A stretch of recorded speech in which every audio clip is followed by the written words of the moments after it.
Hello student, आज के इस वीडियो में हम लोग बात करने वाले हैं पोटेंशियल एनर्जी की। और अगर हम लोग सबसे पहले देखें कि पोटेंशियल एनर्जी क्या होती है, तो इसका अगर हम लोग एक तरीके से डेफिनेशन देखें तो potential energy is the energy stored in a body by virtue of its position. किसी बॉडी में पोजीशन के कारण, उस बॉडी की पोजीशन के कारण जो एनर्जी स्टोर्ड रहती है उसको हम लोग कहते हैं पोटेंशियल एनर्जी। ये कई टाइप्स की होती है, हम लोग देखेंगे कई टाइप्स की। सबसे पहले अगर हम लोग देखें कि यहाँ पे अगर एक कोई बॉडी रखी हुई है इस प्लेस पे, और इस प्लेस से इस बॉडी को हम लोग उठाकर यहाँ पे रखें, इसको यहाँ से यहाँ तक रखें, तो हम लोगों को वर्क डन करना पड़ेगा। Some work has to be done in replacing it. और अगर फिर से हम लोग इस बॉडी को यहाँ पे उठा के इस जगह पे रखें, तो ये जो बॉडी है, इस बॉडी में एनर्जी जो है वो स्टोर्ड हो जाएगी, और ये जो एनर्जी रहेगी इसी को हम लोग पोटेंशियल एनर्जी रहेंगे कहेंगे, इसकी पोजीशन, इस पोजीशन के कारण। और ये कितनी होगी, तो जितना इस पे वर्क होगा बॉडी पे उतनी ही इसकी पोटेंशियल एनर्जी होगी। ठीक है, पोटेंशियल एनर्जी कई टाइप्स की होती है। सबसे पहले अगर हम लोग देखें तो इसमें आती है ग्रेविटेशनल पोटेंशियल,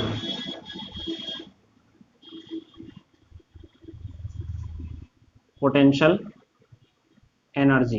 ठीक है, अब ग्रेविटेशनल पोटेंशियल एनर्जी क्या होती है, तो देखिए अगर अर्थ सरफेस पे कोई बॉडी अगर रखी हुई है, ठीक है, मैं एक एग्जांपल लेता हूं। ये देखिए, सपोज ये अर्थ सरफेस है और इस पे एक अगर बॉडी रखी हुई है, और इस बॉडी को हम लोग अगर लिफ्ट करते हैं, इस तरीके से लिफ्ट अगर करेंगे, ठीक है, तो हमको यहाँ पे अर्थ का जो ग्रेविटेशनल फोर्स है, उस ग्रेविटेशनल फोर्स की डायरेक्शन कहाँ होती है, डाउनवर्ड। तो इस फोर्स के अगेंस्ट हम लोगों को यहाँ पे वर्क करना पड़ेगा। ठीक है, तो जो हम लोग वर्क कर रहे हैं वो वर्क इस बॉडी में एनर्जी के रूप में स्टोर हो जाएगा। तो इस तरीके से इसमें जो एनर्जी होगी वो ग्रेविटेशनल पोटेंशियल एनर्जी होगी, क्योंकि हमने इसको लिफ्ट किया है अर्थ सरफेस से। सेकंड अगर हम लोग बात करें तो इलास्टिक पोटेंशियल एनर्जी होती है। इसका अगर हम लोग एक एग्जांपल लें तो हमारे पास एक स्प्रिंग है, और इस स्प्रिंग को अगर हम लोग या तो कंप्रेस कर सकते हैं या फिर स्ट्रेच कर सकते हैं। ठीक है, तो अगर हम लोग स्ट्रेच करेंगे इसको, तो स्ट्रेच करने पर जो हम लोग इसको वर्क कर रहे हैं, स्ट्रेच करने में जो वर्क कर रहे हैं, same work has to be done by the spring. ठीक है, वही वर्क जो है वो स्प्रिंग को करना होगा, और वो स्प्रिंग जो है वो अपनी प्रीवियस स्टेट में आ जाएगी। तो इस तरीके से जो हम लोग यहाँ पे वर्क कर रहे हैं, इसको स्ट्रेच करने में या फिर कंप्रेस करने में, वो वर्क जो है यहाँ पे एनर्जी के फॉर्म में इसमें स्टोर हो जाएगा। इस तरीके से अगर हम लोग बात करें इलास्टिक पोटेंशियल एनर्जी की, तो elastic potential energy is the energy due to the elastic property of the body. ठीक है, ऐसी सारी बॉडी जिनमें इलास्टिक प्रॉपर्टी होगी उनमें इलास्टिक पोटेंशियल एनर्जी रहेगी। तीसरी अगर हम लोग बात करें केमिकल पोटेंशियल एनर्जी की, तो कुछ एग्जाम्पल लें। जैसे हम लोग बात करें अगर कोल की, कोयले की, केरोसिन की बात कर लें, या फिर अगर हम लोग बात कर ले पेट्रोल या डीजल की, ऐसी और भी चीजें हैं।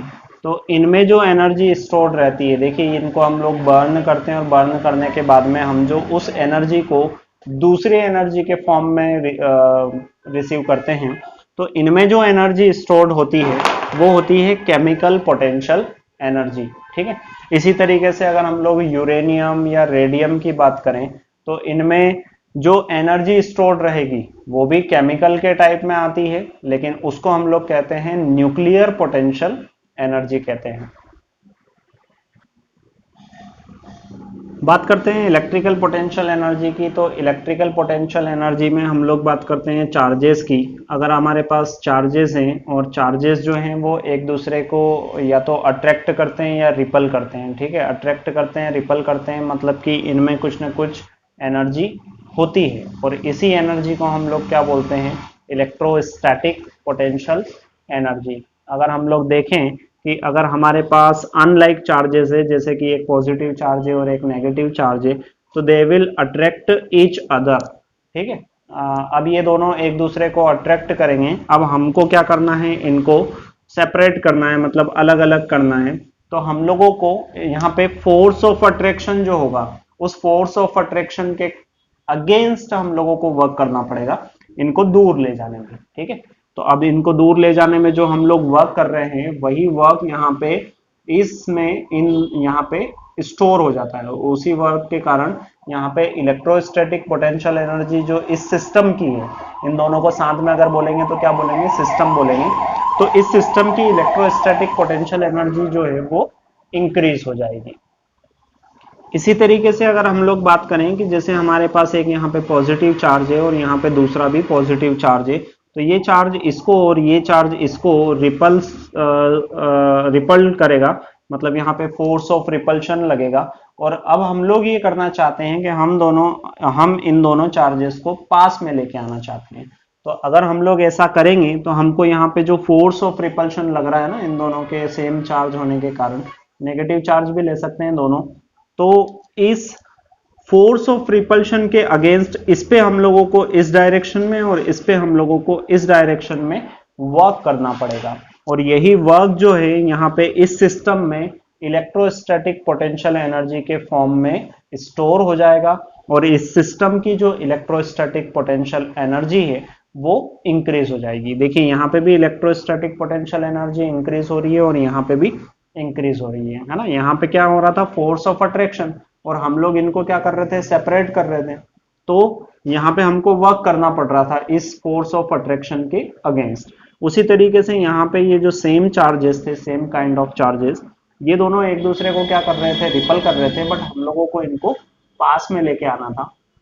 पास में लाने के लिए हम लोगों को इस फोर्स ऑफ रिपल्शन के अगेंस्ट क्या करना पड़ा, वर्क करना पड़ा, और वही वर्क से इसकी इलेक्ट्रोस्टैटिक पोटेंशियल एनर्जी जो है इंक्रीज हो गई। जिस तरीके से हमने इलेक्ट्रिकल पोटेंशियल एनर्जी की बात करी है उसी तरीके से हम मैग्नेटिक पोटेंशियल एनर्जी की भी बात कर सकते हैं। देखिए जब मैग्नेट की बात करते हैं तो एक पोल N होता है हमारे पास और दूसरा पोल होता है S। इनमें फोर्स ऑफ अट्रैक्शन लगता है। वहीं पे अगर सेम काइंड ऑफ पोल होते हैं तो उनमें फोर्स ऑफ रिपल्शन लगता है। तो हम लोग कह सकते हैं कि the energy in magnetic pole system is magnetic potential energy. मतलब जिस तरीके से हमने इलेक्ट्रिकल पोटेंशियल एनर्जी की बात करी थी उसी तरीके से हम लोग यहाँ पे मैग्नेटिक पोटेंशियल एनर्जी की भी बात कर सकते हैं। ठीक है, पोटेंशियल एनर्जी की बात करें और उसमें बात करें हम लोग मेजरमेंट ऑफ पोटेंशियल एनर्जी, तो अभी आप लोगों ने देखा होगा कि इन सभी में हम लोगों ने जितने भी बात करी है पोटेंशियल एनर्जी की, तो इन सभी में हमने बात करी है वर्क डन की। तो इसी तरीके से अगर हम लोग कहें कि पोटेंशियल एनर्जी को अगर आपको मेजर करना है तो आपको डिराइव करना पड़ेगा वर्क डन। ऐसा कि वर्क डन